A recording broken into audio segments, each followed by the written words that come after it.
Just after midnight, the ground beneath a stretch of farmland in California's Imperial Valley began shaking, and it did not stop. 17 to 18 earthquakes struck within the very first hour alone, led by a magnitude 3 event, and by the time seismologists finished counting, the swarm had produced hundreds of individual earthquakes clustered into an area barely a few miles wide. This is not the first time this specific patch of desert has done this, and seismologists will tell you plainly that it almost certainly will not be the last.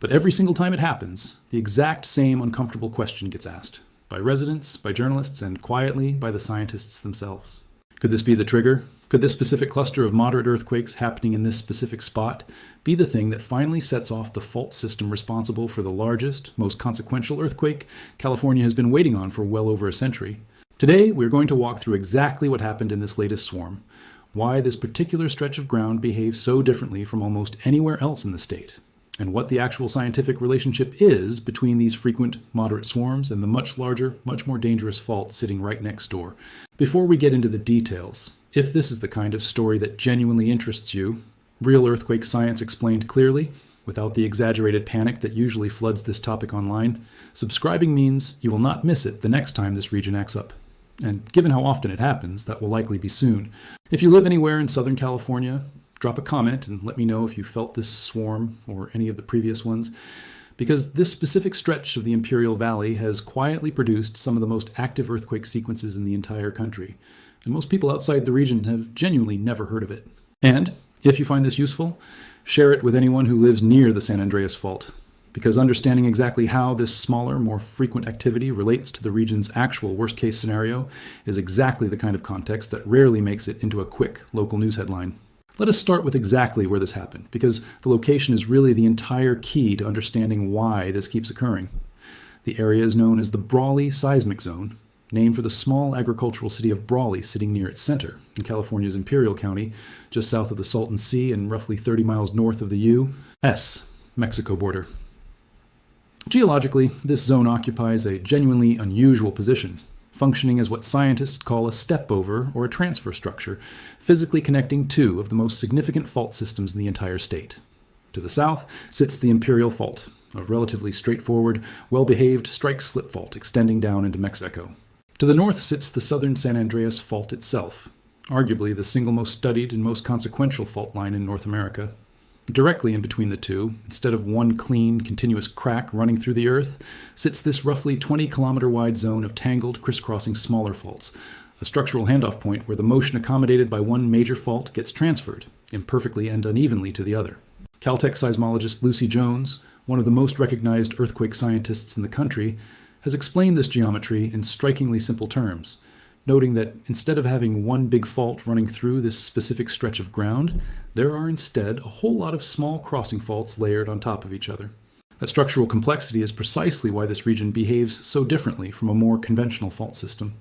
On a single, well-defined fault, like a clean stretch of the San Andreas itself, earthquakes tend to follow a familiar pattern, one larger main shock rupture, followed by a gradually decaying sequence of smaller aftershocks that fade out over hours, days, or weeks. The Brawley seismic zone almost never behaves that way.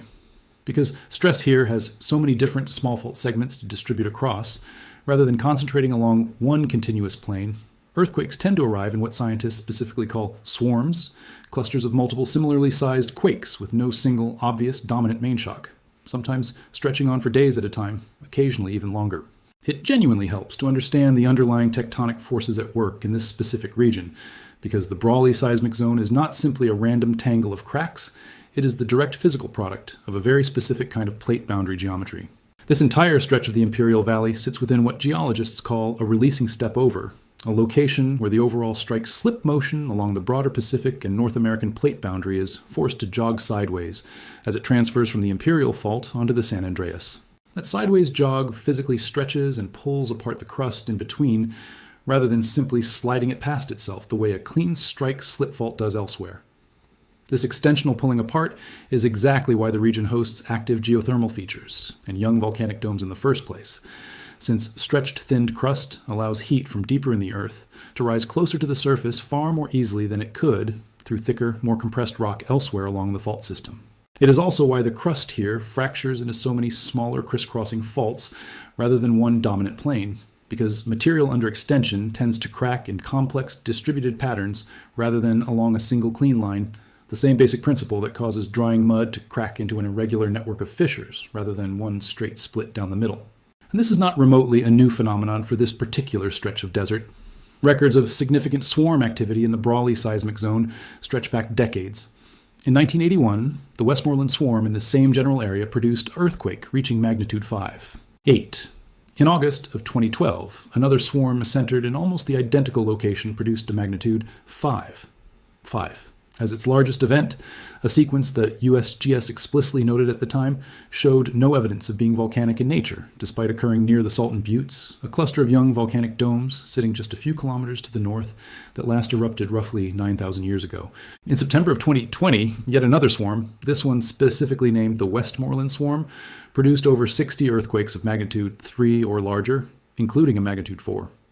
9, as its peak event, with USGS scientists noting that historical swarms in this exact zone have typically remained active for anywhere between 1 and 20 days, averaging around a week from start to finish. This latest swarm, the one that woke up just after midnight with those 17 to 18 earthquakes in the first hour, fits squarely into that same well-established, decades-long pattern. Not an anomaly, but simply the newest chapter in a story this specific patch of ground has been telling seismologists for generations. It is worth understanding exactly what makes this zone so uniquely prone to this kind of behavior, because the explanation involves more than just fault geometry. Andy Michael, a geophysicist with the United States Geological Survey who has spent considerable time specifically tracking activity in this region, has pointed out something genuinely unusual about how these swarms tend to propagate. Rather than spreading along the same general orientation as the two major faults bracketing the zone, the swarms in the Brawley area frequently run perpendicular to both the Imperial Fault and the San Andreas, suggesting there may be an entire additional layer of underlying structure connecting the two systems that scientists still do not fully understand, a complication that makes this particular junction genuinely harder to model and forecast than a simpler, more conventional fault intersection would be. Layered on top of that structural complexity is a second contributing factor entirely unique to this specific region, an unusually active geothermal system running directly beneath it. The Imperial Valley sits above one of the most productive geothermal energy resources in California, with multiple commercial geothermal power plants actively extracting heat and, in some cases, injecting fluid back into the ground as part of ongoing energy production. Researchers studying the mechanics behind these recurring swarms have pointed directly to this fluid movement as a likely contributing driver, explaining that as hot fluids migrate through cracks and pore spaces deep underground, they can do two separate things simultaneously, adding physical stress to the surrounding rock while also acting as a lubricant along existing fault surfaces, effectively making it easier for small sections of fault to slip. Both effects working together, adding stress while reducing friction, help explain why the specific zone produces such frequent, tightly clustered seismic activity compared to fault segments elsewhere in the state that lack the same underlying geothermal engine. It is worth being precise about how this fluid-driven mechanism actually differs from a purely tectonic earthquake, because the distinction genuinely matters for how scientists interpret what they are seeing during any given swarm. In a conventional earthquake, stress accumulates gradually over years or decades as tectonic plates grind against each other, eventually exceeding the frictional strength holding a fault locked in place, at which point the fault ruptures all at once. In a fluid-driven swarm, the timeline compresses dramatically, and the triggering mechanism changes entirely. As pressurized fluid works its way through a network of pre-existing cracks and fractures at depth, it can raise the pore pressure within the rock enough to effectively reduce the clamping force holding a fault segment together, allowing it to slip at a stress level that would ordinarily be far too low to cause rupture under dry conditions. Because that fluid can continue migrating through the rock over hours or days, it can sequentially trigger slip on one small fault segment after another as it spreads, which is exactly the mechanism researchers believe explains why these swarms so often produce dozens or even hundreds of discrete earthquakes, clustered tightly in both space and time, rather than a single dominant event. This same basic fluid-triggered mechanism has been documented at geothermal and oil extraction sites in other parts of the world as well, giving seismologists a well-established scientific framework for interpreting exactly what they are watching unfold each time a new Brawley sequence begins. Now, let us talk about the earlier, larger swarm that struck this exact same area back in May, because it gives us the clearest, most fully documented recent picture of what one of these sequences actually looks like once it gets going, and this latest activity is really best understood as simply the newest occurrence of a pattern this region had already demonstrated in vivid detail just weeks earlier that same year. That May sequence began on a Friday evening with a series of small micro-earthquakes, then escalated dramatically overnight. By Saturday night, a magnitude 5 earthquake struck, and just after midnight on Sunday, an even larger magnitude 4. 7 event followed, becoming the largest earthquake of the entire sequence. In between and around those two larger events, the region was hit by a continuous barrage of additional moderate earthquakes, a 4, 0, dozens more in the magnitude 3 range, and by the time seismologists finished their count, the Southern California seismic network had logged nearly 400 separate earthquakes within a 20-kilometer radius of Brawley over just a few days. USGS estimates suggested that roughly 180,000 people experienced light to strong shaking at some point during that sequence,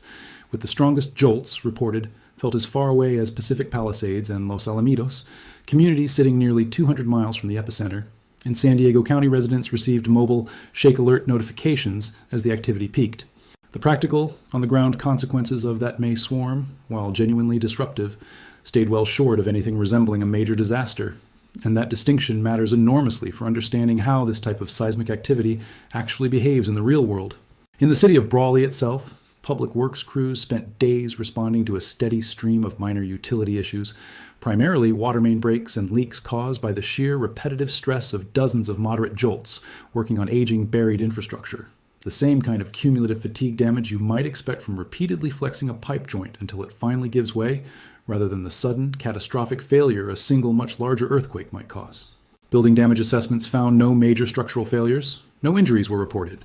The city's Emergency Operations Center activated in person during the most intense overnight hours,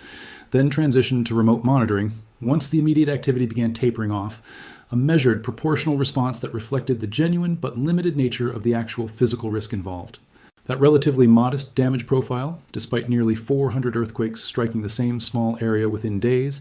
is itself an important data point, evidence that even a genuinely energetic Brawley swarm behaves fundamentally differently in terms of real-world consequences, from the kind of singular catastrophic rupture scientists worry about on the San Andreas itself. This is really the point where the conversation has to turn directly to the question everyone actually wants answered, and it is worth addressing it honestly rather than dancing around it.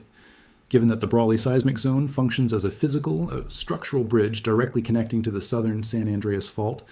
does repeated swarm activity here actually load additional stress onto that much larger, much more dangerous fault segment,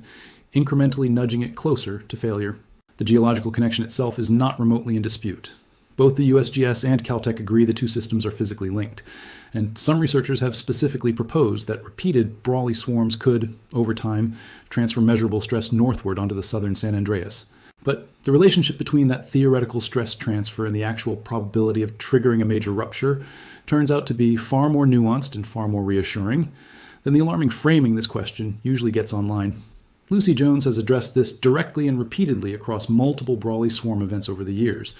and her explanation is worth walking through carefully because it captures the actual physics involved rather than a simplified, anxiety-inducing version of it. Aftershocks, she explains, do not have to occur on the exact same fault as the earthquake that triggered them, but the triggering fault does have to be close enough that the stress change produced by the initial rupture can actually physically reach the neighboring fault. And critically, how effectively that stress change can propagate depends heavily on the length and orientation of the fault involved. Even during the more energetic May sequence with its magnitude 4, 7 peak event, Jones was explicit that she did not believe the swarm would set off the San Andreas, a conclusion echoed by Andy Michael at the USGS, who noted that while the possibility of a Brawley swarm eventually triggering something larger on a neighboring fault is technically within the realm of possibility, the specific way these swarms tend to decay over time, tapering off in both frequency and magnitude, rather than building towards some larger, more explosive event, makes any such triggering scenario genuinely unlikely based on the observed pattern. There is also a hard physical ceiling on how large an earthquake the Brawley seismic zone itself is actually capable of producing, and understanding that ceiling helps put the entire swarm phenomenon into proper proportion. Because the zone consists of numerous short, individually limited fault segments, rather than one long, continuous rupture surface, the earthquakes it generates cannot grow arbitrarily large, no matter how much cumulative stress builds up. Seismologists studying this region have placed the practical upper limit for Brawley seismic zone earthquakes at somewhere around magnitude 5. 8, the same magnitude reached by that historic 1981 Westmoreland event, still, more than 4 decades later, essentially the ceiling this specific zone has ever demonstrated. The faults here, in other words, are simply not long enough, not continuous enough, to host anything approaching the kind of rupture length required for a truly catastrophic earthquake, regardless of how many individual moderate events fire off in rapid succession. That physical limitation stands in genuinely stark contrast to what sits just to the north,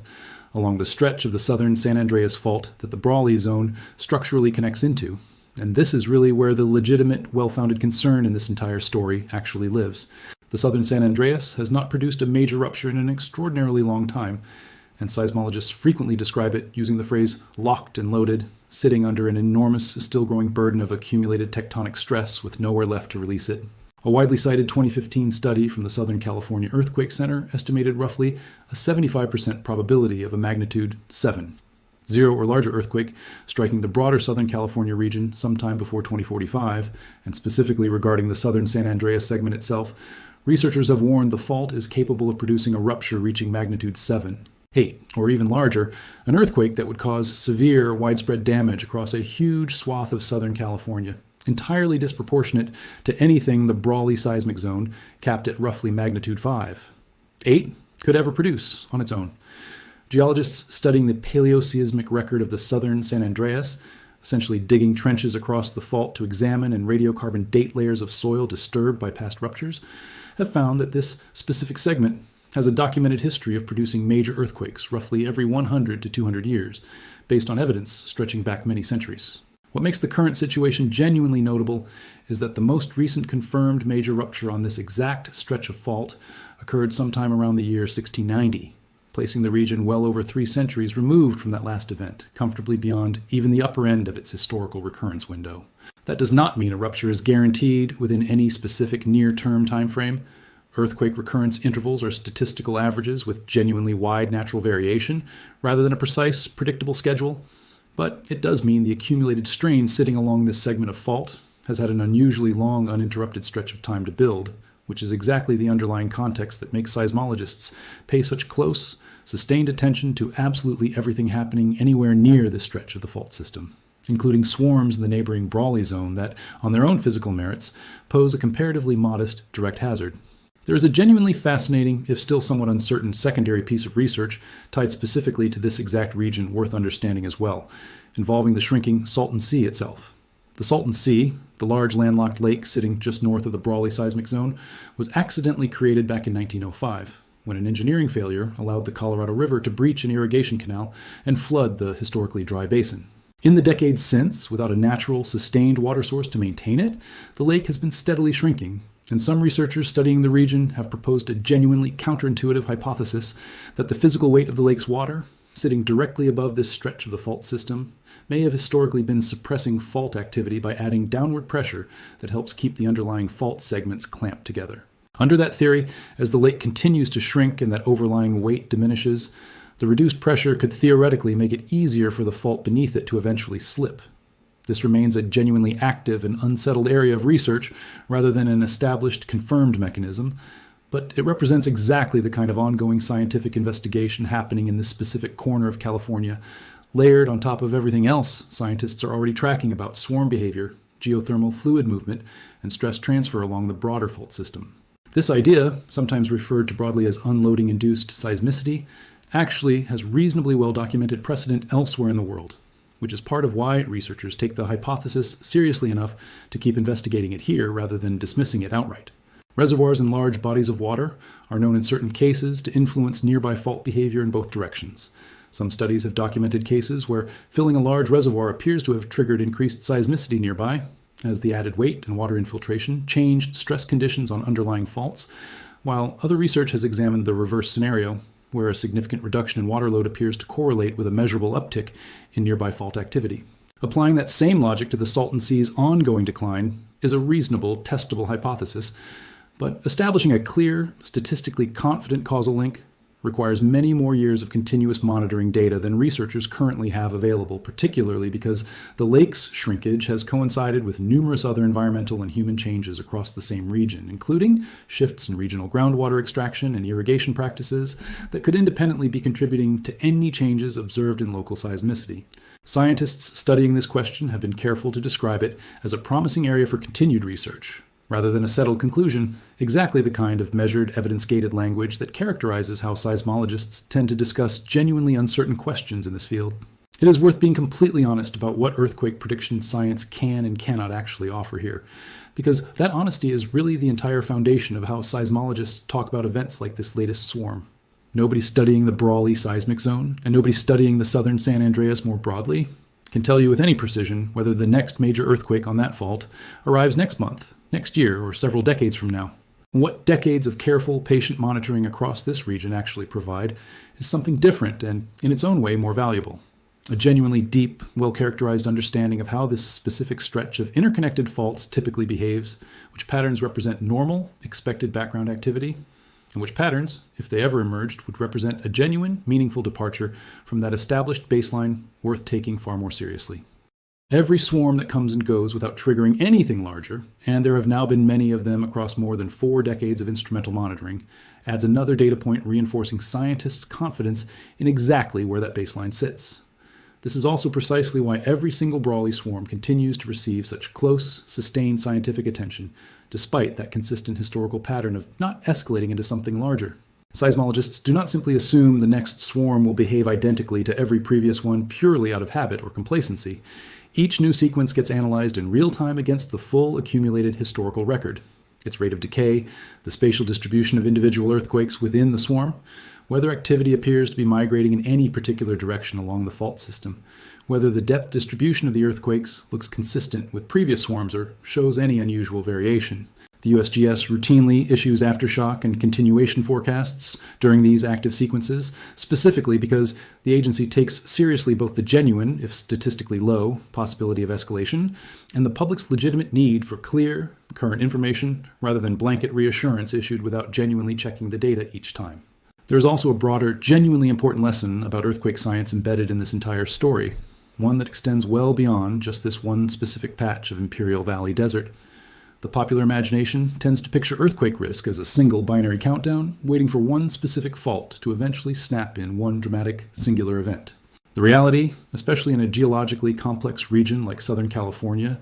is a constantly shifting mosaic of dozens of interacting fault systems, some capable of producing genuinely historic, catastrophic earthquakes, others, like the Brawley seismic zone, mechanically incapable of ever producing anything beyond a moderate, if occasionally quite energetic and disruptive, sequence of shaking. Understanding which category a given piece of activity falls into, rather than reflexively treating every earthquake headline as an equally urgent signal, is genuinely the single most useful thing the public can take away from stories like this one.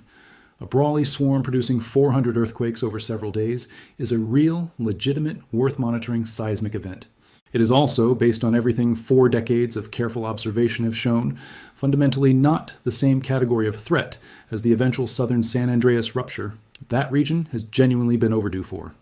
That distinction between a genuinely active, well-documented, comparatively low ceiling fault system and the far more consequential rupture potential of its much larger neighbor